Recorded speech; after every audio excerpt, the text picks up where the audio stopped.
तो आज हम अपनी क्लास 11th का लीगल स्टडीज़ का फर्स्ट चैप्टर स्टार्ट करने वाले हैं। लीगल स्टडीज़ बहुत सारे बच्चों के स्कूल में एज अ ऑप्शनल सब्जेक्ट होता है ह्यूमैनिटीज़ में, और मोस्टली वो बच्चे इसको लेना ज़्यादा प्रेफर करते हैं जिनको आगे जाके लॉ या जुडिशरी की प्रिपरेशन करनी होती है, जिनको क्लैट के एग्ज़ाम्स देने होते हैं। तो जिन लोगों को इस लाइन में जाना है उनके लिए लीगल स्टडीज़ बहुत अच्छा है। एज वेल एज कुछ बच्चे इसलिए भी लीगल स्टडीज़ लेते हैं क्योंकि आप अपनी खुद की एक जो बेसिक अंडरस्टैंडिंग है अबाउट लॉ, आप उसको अपनी एज अ फाउंडेशन आप बनाना चाहते हो, तो उसमें भी आप लीगल स्टडीज़ को एज अ सब्जेक्ट ले सकते हो। तो लीगल स्टडीज़ का ये फाइनली हमारे पास एक नया एडिशन जो किताब ये सीबीएसई ने फाइनली हमारे पास अब दे दी है। तो आज से हम इस चैप्टर में स्टार्ट करेंगे। इस सीरीज में, जो ये आपकी सीरीज रहेगी आने वाले टाइम में, इसमें आपको इम्पॉर्टेंट क्वेश्चंस, आने वाले बहुत सारे टॉपिक्स ऐसे होते हैं जिसमें आपको जिसे हम कहते हैं हमारी टर्म्स होती हैं, उन टर्म्स को समझना, उनसे कैसे आपके क्वेश्चंस आते हैं वो हम साथ के साथ इसमें देखते हुए चलेंगे। तो ये आपके लिए काफ़ी हेल्पफुल रहेगी। ये मेरी गारंटी है, अगर आप इस सीरीज़ को अच्छे से कर लोगे तो उसके बाद इतनी ही आपके लिए हेल्पफुल है कि अगर आप कल को क्लैट का एग्ज़ाम भी देने जाते हो और उसमें आपको लीगल स्टडीज़ से रिलेटेड आपसे कुछ भी पूछा जाता है, तो आपको इतनी अंडरस्टैंडिंग होगी कि आप बहुत इजीली निकाल लोगे उस एग्ज़ाम को। एज वेल एज जो हमारा 11th और 12th में जितना भी आप लीगल स्टडीज़ का पार्ट पढ़ते हो, वो आपका एज इट इज़ पार्ट आपकी, जब आप अपनी लॉ की जर्नी स्टार्ट करते हो, जब आप एलएलबी पढ़ते हो, तो उसमें जो आपका एलएलबी का जो बेसिकली जो फर्स्ट और सेकंड सेमेस्टर होता है, उसमें बहुत सारी चीज़ें आपके 11th-12th के बेस से ही उठ के आ रही हैं। मतलब आप ये समझ लो कि अगर आप इसमें एज अ स्टेट जो भी आप पढ़ोगे आने वाले टाइम में, आप जुडिशरी से रिलेटेड जो चीज़ें पढ़ोगे, वही सारी चीज़ें आपकी, आप ये लगा लो कि एक लेवल और थोड़ा सा उसमें ऐड हो जाएगा। तो आपका फर्स्ट और सेकंड सेमेस्टर तक का प्रिपरेशन जो है, अगर आप 11th और 12th अच्छे से करते हो तो आप बहुत इजीली उसको समझ लोगे। तो आज हम स्टार्ट कर रहे हैं हमारा जो चैप्टर है, कॉन्सेप्ट ऑफ स्टेट। तो बेसिकली स्टेट क्या है? स्टेट सिर्फ यूपी, हरियाणा, पंजाब इनकी बात नहीं हो रही है। स्टेट आपके यहाँ पे कुछ ना तो सिर्फ एमपी बोला जा रहा है, ना ही राजस्थान बोला जा रहा है। स्टेट का जो मतलब है बेटा, वो हमारे लॉ में बहुत बड़ा है, बहुत ज़्यादा वाइडर पर्सपेक्टिव है स्टेट का। तो स्टेट क्या होता है, जब आप आगे चल के पढ़ोगे तो आपको जो इंडिया है, वो India completely as a state ही कंसीडर किया जाएगा। जब आपकी लॉ में आप देखोगे, बुक्स में आप आगे चल के देखोगे, आपके कॉन्स्टिट्यूशन में जब आप इस चीज़ को गौर से देखोगे, तो जहाँ पे भी स्टेट वर्ड अगर आपके लिए आता है, तो स्टेट का मतलब सिर्फ एक छोटे स्टेट की बात नहीं हो रही है, यूपी की, आपके एमपी की, इसकी बात नहीं हो रही है। State as a whole India की बात होती है। ठीक है। तो उसी चीज़ को अब हम आगे समझते हैं यहाँ पे। तो इसमें आप क्या क्या चीज़ें समझोगे उसको भी एक बार देख लेते हैं। तो students will be able to understand and explain the relationship between law, society और स्टेट। आपका लॉ का और इस पूरे इंडिया का आपस में क्या रिलेशन है उसको हम समझेंगे। स्टेट जो टर्म है वो कितनी बड़ी एक टर्म है पॉलिटिकल कॉन्टेक्स्ट में या लॉ के कॉन्टेक्स्ट में, स्पेशली इंटरनेशनल लॉ के कॉन्टेक्स्ट में, उसको हम समझेंगे। आप कैसे यहाँ पे आइडेंटिफाई कर सकते हो, एक्सप्लेन कर सकते हो उन एलिमेंट्स को जो कि हमें, मतलब आप पॉलिटिकल इंस्टीट्यूशन में, आप जैसे मान लो आप नॉर्मली देख रहे हो लोकसभा, राज्यसभा, ये सारी चीज़ें देखते हो, तो इसमें आप बहुत सारी चीज़ें हैं जिनकी अंडरस्टैंडिंग आपको यहाँ से मिलेगी। ठीक है। दूसरा क्या है, define identify state the various roles played by the state in the context of the government control being exercised on the citizen। तो गवर्नमेंट कैसे अपनी पावर को, कैसे अपनी चीज़ों को यूज़ करती है सिटीजन्स के ऊपर। ठीक है। क्या रोल उसमें जो स्टेट है, ठीक है, वो कैसे रोल प्ले कर रहा है, मतलब किस तरीके से एक स्टेट काम करता है। स्टेट ऑब्वियसली, स्टेट में जो गवर्नमेंट है वो कैसे काम कर रही है आपकी। ठीक है। और दूसरा, evaluate the relevance of the modern welfare states in the today's global scenario. तो आज के टाइम में कैसे वेलफेयर ऑफ स्टेट एक बहुत बड़ा एक हमारे पास एक रेलेवेंस रखता है पूरी, अगर आप देखो तो आप एज अ इंडिया, आप पूरे ग्लोबली आप जाने जाते हो। ठीक है। तो उसका किस तरीके से आपका मॉडर्न वेलफेयर जो है एक स्टेट का, वो कैसे आपका ग्लोबल सिनेरियो भी चेंज कर सकता है, उसमें पर्सपेक्टिव को चेंज कर सकता है, आपकी इमेज को चेंज कर सकता है। ठीक है। अब देखते हैं law, society and the need of state. तो हमें क्यों लॉ, सोसाइटी, मतलब हमें क्यों, क्या ज़रूरत क्या है इस चीज़ की, हमें स्टेट की ज़रूरत क्या है। ठीक है। हमें लॉ की ज़रूरत क्या है स्पेसिफिकली एक स्टेट में, उन सबको हम समझेंगे। तो human being live in a society to fulfil their social economic और मॉरल नीड्स। तो जो ह्यूमन बींग होता है वो किस लिए रह रहा है, अपने सोशल इकोनॉमिक और मॉरल नीड्स को पूरा करने के लिए रह रहा है ऑब्वियसली। ठीक है, तो जब आप साथ में रहते हो तो आपको क्या पता चलता है, आपको रिक्वायर्स, आपको एक proper rules, set of rules, ठीक है, आपको म्यूचुअल रिस्पेक्ट चाहिए, आपको कॉपरेशन चाहिए लोगों से, ठीक है, या आपको ये रखना पड़ता है। जैसे एक एग्जांपल समझ लो, आप एक सोसाइटी में रहते हो, ठीक है, तो जो लोग फ्लैट्स में सोसाइटी में रहते हैं, जो लोग नॉर्मली एक घर में भी रहते हैं, तो आप लोगों ने देखा होगा ना कि बहुत ज़्यादा किस तरीके से आप जब रहते हो तो आपको मेंटेन करना होता है। आप ज़रूरत से ज़्यादा तेज़ वॉल्यूम में आप गाने नहीं बजा सकते हो, ठीक है। अगर आपके एक कॉलोनी में बहुत सारे मतलब डिफरेंट रिलीजन के लोग रहते हैं तो आपको उनको रिस्पेक्ट करना है, ठीक है। आप उनको ऐसे ऐसे एब्यूजिव तरीके से उनको नहीं बोल सकते, आप उनको हार्म नहीं कर सकते, उनको डिस्क्रिमिनेट नहीं कर सकते, ठीक है। आपको कैसे, कभी कभी आपने देखा होगा कि आपके जैसे बराबर वाले घर में शादी होती होगी तो आप कैसे कॉपरेट करते हो लोगों के साथ, ठीक है, आप उनको हेल्प करते हो। तो ये सारी चीज़ें हमें कैसे हम लोग जब साथ में रहते हैं तो ये चीज़ें हमें चाहिए होती हैं। To regulate human conduct and ensure the peaceful coexistence, society develop certain rules and the norms। तो हम इसी चीज़ को बरकरार रखें, इसलिए सोसाइटी में अलग अलग रूल्स और नॉर्म्स बने हुए होते हैं। When such rules are formally recognized, जब ये रूल्स जो होते हैं जब ये फॉर्मली रिकॉग्नाइज हो जाता है, फॉर्मली रिकॉग्नाइज मतलब कि ये इसको फॉर्मली जो कॉन्स्टिट्यूशन है या जो आपकी गवर्नमेंट है जब वो उसको अडॉप्ट कर लेती है और अप्लाई करना शुरू कर देती है, ठीक है, और एज अ अथॉरिटी वो आपके ऊपर डालती हैं कि आपको ये काम करना पड़ेगा, तो तब उस चीज़ को हम एज अ लॉ कंसीडर कर लेते हैं, ठीक है। जैसे एग्जाम्पल मान लो कि अगर हम बात करें तो हम मॉरली ये बोलते हैं कि आपको ड्रिंक एंड ड्राइव नहीं करना चाहिए। आपको पी के, आपको ऐसे आपने कुछ ऐसे पी लिया ना सोडा वोडा, तो आपको पी के उसके बाद गाड़ी नहीं चलानी है, ठीक है, ऐसा हम बोलते हैं। पर ये हम एक मॉरल कॉन्टेक्स्ट में भी बोलते हैं इस बात को, क्योंकि अगर आप ऐसा करोगे तो आपको ना चोट पहुंच सकती है, हार्म हो सकता है इन चीज़ों से, ठीक है। तो आप इस चीज को बोलते हो। अब ये चीज जब फॉर्मली गवर्नमेंट ने रिकॉग्नाइज कर ली कि अच्छा हमारे यहाँ बहुत ज्यादा एक्सीडेंट्स होते हैं और ये उसका एक रीजन है, तो जब वो चीज फॉर्मली रिकॉग्नाइज करके उसको एक गवर्नमेंट ने बोला कि अब से ये चीज़ अप्लाई होगी, सब जो है ऐसा कुछ सब लोग जो हैं वो ड्रिंक एंड ड्राइव नहीं करेंगे, और उस पर एक अथॉरिटी उस पर डाल दी। अथॉरिटी कौन, आपकी जो ये ट्रांसपोर्ट, जो आपके ट्रांसपोर्टेशन में जो आपके पुलिस होती है, ठीक है, तो वो लोग उनको देखने लग गए, ठीक है, ट्रैफिक पुलिस आपकी।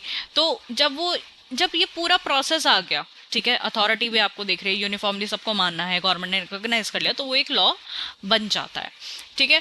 तो लॉ में be understood as a system of the rules created और enforce to regulate the human behaviour in the society. तो लॉ को हम क्या देखते हैं कि एक ऐसा सिस्टम है रूल्स का जो कि बनाया गया है और उसको लागू करा गया ताकि जो ह्यूमन बिहेवियर है सोसाइटी में वो एक अच्छे से चल पाए, हर कोई as a good human behave कर पाए इस सोसाइटी के अंदर। It lays down what is permitted, prohibited and requires and aim to ensure justice, order and the stability. ये क्या हो रहा है यहाँ पे, वो ये बता रहे हैं कि ये जो लॉ हम लिखते हैं वो इसलिए दिए जाते हैं कि विच व्हाट इज, जिसमें हमें पता चलता है कि क्या चीज़ हमारे लिए परमिटेड रिसोर्सेज हैं, क्या चीज़ हमारे लिए प्रोहिबिटेड है, क्या चीज़ रिक्वायर्ड है, क्या हमें मतलब हमारे जस्टिस सब लोगों के साथ हो सके उसको इंश्योर करने के लिए हमें किन चीज़ों को मानना है, ठीक है, स्टेबिलिटी और ऑर्डर्स को बना के रखना है, ये सारी चीज़ें जो होती हैं ये हमें लॉ से पता चलती हैं, ठीक है। एक लॉ के अंदर ये सारी चीज़ें मेंशन होती हैं। अनलाइक कस्टम्स, अगर आप देखो जैसे आपके कस्टम होते हैं, ट्रेडिशन होते हैं, मॉरल प्रिंसिपल्स होते हैं। मॉरल प्रिंसिपल, ट्रेडिशन, कस्टम्स क्या हो गया, जैसे आपके मान लो आप कहीं पे एक जगह पे रहते होगे तो आपके कुछ ना कुछ डिफरेंट प्रैक्टिसेस होंगी जो आप फॉलो करते होगे, ठीक है, आप पूजा करते हो, ठीक है, आप एक पर्टिकुलर तरीके के क्लोथ्स पहनते हो, आपका ट्रेडिशन है, ठीक है। तो ये जितने भी मॉरल प्रिंसिपल्स हैं इनके तरीके से वो ये बता रहा है जो लॉ होता है वो बाइंड होता है, are binding in nature and their violation invites punishment. तो अगर आप मान लो आपने कोई ट्रेडिशन है, अब आपने बोला कि नहीं नहीं आज पूजा है लेकिन मेरे पास तो सूट नहीं है, मैं जीन्स पहन लेता हूँ, ठीक है, या मैं शॉर्ट्स पहन के पूजा कर सकता हूँ, तो आपको शायद कोई इतना नहीं बोलेगा, ठीक है। आप अगर आज होली खेलने नहीं गए तो शायद आपको कोई इतना नहीं बोलेगा। अगर आपने मॉरल प्रिंसिपल कोई आपने अपना नहीं करा, आपने किसी अंकल को तमीज से अंकल नमस्ते नहीं बोला, तो शायद वो इतना आपको अफेक्ट नहीं करेगा। लेकिन जो आपके मॉरल प्रिंसिपल्स हैं, जो आपके जो लॉ हैं लॉ जैसे कि सॉरी, वो आपको इतना अफेक्ट नहीं करेगा, लेकिन अगर आप लॉ को नहीं मानते हो तो वो आपको पनिशमेंट भी मिल सकती है उसके वायलेशन पे। ठीक है, तो इसलिए लॉ आपको बहुत ज्यादा बाइंड कर देते हैं नेचर में कि आपको हर हाल में मानना ही पड़ेगा। ठीक है, however law cannot function effectively unless they are supported by the authority and the enforcement। तो लॉ तब तक काम नहीं कर सकता अच्छे से जब तक उस पर कोई अथॉरिटी से उसको सपोर्ट ना मिला हो और उसका एनफोर्समेंट प्रॉपरली नहीं हुआ हो। ठीक है, authority is necessary to make law while enforcement mechanism ensure compliance. तो अथॉरिटी बहुत ज़रूरी है लॉ को बनाने के लिए और उसका एनफोर्समेंट मैकेनिज्म इंश्योर करने के लिए मतलब हमारे पास हमने कंप्लाइंस बनाए होते हैं। ठीक है, आप ऐसा समझ लो, जैसे अभी मैंने ड्रिंक एंड ड्राइव का आपको एक एग्जांपल दिया, आप ऐसे ही दूसरा भी एक एग्जांपल ले सकते हो। जैसे मान लो कि बहुत ज़ोर से आप अगर डीजे चला रहे हो, ठीक है, या एक हमारे पास सर्टेन टाइमिंग होता है, आप कोई भी शादी में जाते हो, कहीं भी जाते हो तो आप देखते हो कि भाई 10 बजे के ऊपर जो है 11 बजे के बाद मैक्सिमम आपको जो है डीजे वगैरह चलाने के लिए मना करते हैं। ठीक है, तो ऐसा क्यों है? क्योंकि अथॉरिटी ने इसको लेके एक लॉ बनाया है, हमारे पास ये है कि आप ये नॉइज पोल्यूशन नहीं मचा सकते हो इतने बजे के बाद। ठीक है, और उसको इंश्योर करने के लिए कौन ध्यान रखता है? जो नॉर्मली जो पुलिस होती है वो इसको इंश्योर करती है कि सब लोग इस चीज़ को माने। ठीक है, कोई ऐसा नहीं होना चाहिए कि अरे नहीं नहीं चला दो थोड़ी देर, आप ऐसा कर लेते हैं वैसे लोग, बट इतना ज़्यादा ऊपर उसको हम टाइम को नहीं करते हैं। ठीक है, तो ये वाली चीज होगी। अब दूसरा वो ये बता रहे, तो इसलिए वो ये बता रहे हैं कि जो लॉ होता है वो कैसे उसमें एनफोर्समेंट मैकेनिज्म उसके लिए कितना ज़रूरी है उसके कंप्लाइंस को इंश्योर करने के लिए। ठीक है, दूसरा जो सेंक्शंस होता है attach to law act as deterrent and the prevent individual from acting against social order. अब बेसिकली जो सेंक्शंस होते हैं, हर लॉ में अलग अलग एक सेंक्शंस लगे होते हैं। ठीक है, तो वो कैसे काम करता है? वो एक पर्टिकुलर पर्सन को प्रिवेंट करता है कि वो सोशल ऑर्डर के अगेंस्ट आए। मतलब बेसिकली अगर मैं सीधी भाषा में बोलूँ कि अलग अलग सेंक्शंस होते हैं। ठीक है, तो वो क्या इंश्योर करते हैं कि मान लो कि कोई भी बंदा अगर सोशल ऑर्डर के अगेंस्ट आ रहा है, मतलब इस लॉ के अगेंस्ट आ रहा है, ठीक है, या उससे उसके लिए गलत बिहेव कर रहा है, ठीक है, तो उसके लिए ये सैंक्शंस होते हैं जिनका काम ही ये होता है देखने का कि कितना इफेक्टिवली लोग उस चीज को फॉलो कर रहे हैं। ठीक है, अगर आप नहीं करते तो आपके ऊपर एक सैंक्शंस लग जाते हैं। एग्जाम्पल ले लो, जैसे कि कोई बिल्डिंग बनी होती है। ठीक है, अब बिल्डिंग अगर मान लो कि वो अनलॉफुल तरीके से बन रही है, तो अथॉरिटी आके उस पर क्या करेगी? जो आपकी लोकल डेवलपमेंट अथॉरिटी होगी वो आके उस पर सैंक्शन लगा देगी। ठीक है, मतलब कि आप उसको आगे नहीं कर सकते क्योंकि सोशल ऑर्डर के अगेंस्ट जा रहे हो आप। ठीक है, तो without an enforcing authority law would remain ineffective and the society would descend into the disorder and the chaos। तो अब बेसिकली वो क्या बता रहा है कि जो एनफोर्सिंग अथॉरिटी होती है, ठीक है, वो ये देखती है कि जो लॉ है वो इनइफेक्टिव रहे। ठीक है, सोसाइटी जो है वो किस तरीके से इस चीज़ को मतलब इस ऑर्डर को डिसऑर्डर में ना बदल दे। ठीक है, इसका गलत यूज़ ना कर ले, उस चीज़ को भी हम लोग उस चीज़ को भी अथॉरिटी जो होती है मेक श्योर करती है। इसीलिए जो नीड ऑफ अथॉरिटी होती है या जो enforcement naturally leads to the emergence of the state. तो यही जो चीज़ें हैं आपने देखा, ये जो नीड है अथॉरिटी की। ठीक है, तो हमने जो अभी तक अथॉरिटी हमने एग्जाम्पल में देखी वो सारी लोकल अथॉरिटीज़ या माइनर लेवल पे हम जिनको अथॉरिटीज़ बोलते हैं हमने वो देखी। ठीक है, लेकिन जो मेजर लेवल पे जो अथॉरिटी है वो क्या है जो इस सारी चीज़ों को देख रही है? ठीक है, वो हमारी गवर्नमेंट हो जाएगी। ठीक है, जो हमारी सेंट्रल गवर्नमेंट होती है। तो अब वो यही बता रहे कि जो नीड ऑफ अथॉरिटी है या जो एनफोर्समेंट है वो इसलिए बहुत ज़्यादा ज़रूरी बन जाती है एक स्टेट के लिए। ठीक है, ये एक स्टेट को प्रॉपरली बनाने और चलाने के लिए, which is organise political institution which is the organise political institution create to make the law and ensure their implement. तो जो कि कहाँ से आ रहा है? ऑर्गेनाइज पॉलिटिकल इंस्टीट्यूशन से आ रहा है, जो कि इंश्योर कर रहा है कि इनका लॉज को कैसे बनाना है और इम्प्लीमेंट करना है। ठीक है, law society and state are therefore closely interrelated. Society give rise to the law to regulate relationship among the individual and the group. तो बेसिकली जो लॉ सोसाइटी और स्टेट होती है वो इसलिए बहुत ज़्यादा इंटर रिलेटेड हम मानते हैं। ठीक है, सोसाइटी जो होती है वो नए लॉज को एक जन्म देती है। अगर आप देखो तो सिंपल सी बात है, आपके सोसाइटी में जो नए नए चेंजेस विद द टाइम होते रहेंगे, तो आपको एक नए रूल और लॉज की जरूरत पड़ेगी उस टाइम पर डेवलपमेंट के साथ। तो वो यही बता रहे कि कितना ज़्यादा ज़रूरी होता है सोसाइटी का या एक इंडिविजुअल का या एक ग्रुप का, ठीक है, वो कैसे बहुत ज़्यादा ना उसकी एक्शंस अफेक्ट करते हैं एक लॉ के और रूल्स के बनने में। तो law in return regulate the society bye defining the rights and the duties. तो लॉ जो होता है इन टर्न वो कैसे देख रहा है, मतलब वो कैसे इस चीज़ को इंश्योर कर रहा है, वो सोसाइटी को उसके राइट्स और ड्यूटीज़ दे के उसको प्रोटेक्ट भी कर रहा है और उसको उसकी रिस्पॉन्सिबिलिटीज़ भी बताता है। ठीक है, जो अफेक्टिव ऑपरेशंस होते हैं, ठीक है, उसमें जो आपकी पॉलिटिकल अथॉरिटीज़ होती हैं उनका बहुत ज़्यादा इन्वॉल्वमेंट इसलिए ज़रूरी माना जाता है, और वो भी ऑर्गेनाइज वे में उन लोगों को काम करना होता है। ठीक है, जैसे आप एक एग्जांपल मान लो कि आपके पास एक आपका मिनिस्ट्री है, आपकी एजुकेशन मिनिस्ट्री है, तो उस एजुकेशन मिनिस्ट्री के अंदर जो हर काम है वो ऑर्गेनाइज वे में होना चाहिए, एग्ज़ाम्स अच्छे से होने चाहिए, बच्चों का सिलेबस अच्छे से होना चाहिए, कोई डिस्क्रिपेंसी नहीं होनी चाहिए रिजल्ट में या किसी भी चीज़ में। तो ये सारी चीज कौन देखता है, कौन उसको लुक आफ्टर करता है? ऑब्वियसली एक पॉलिटिकल अथॉरिटी करती है। तो वो कौन सी पॉलिटिकल अथॉरिटी है? आपकी एजुकेशन मिनिस्ट्री है।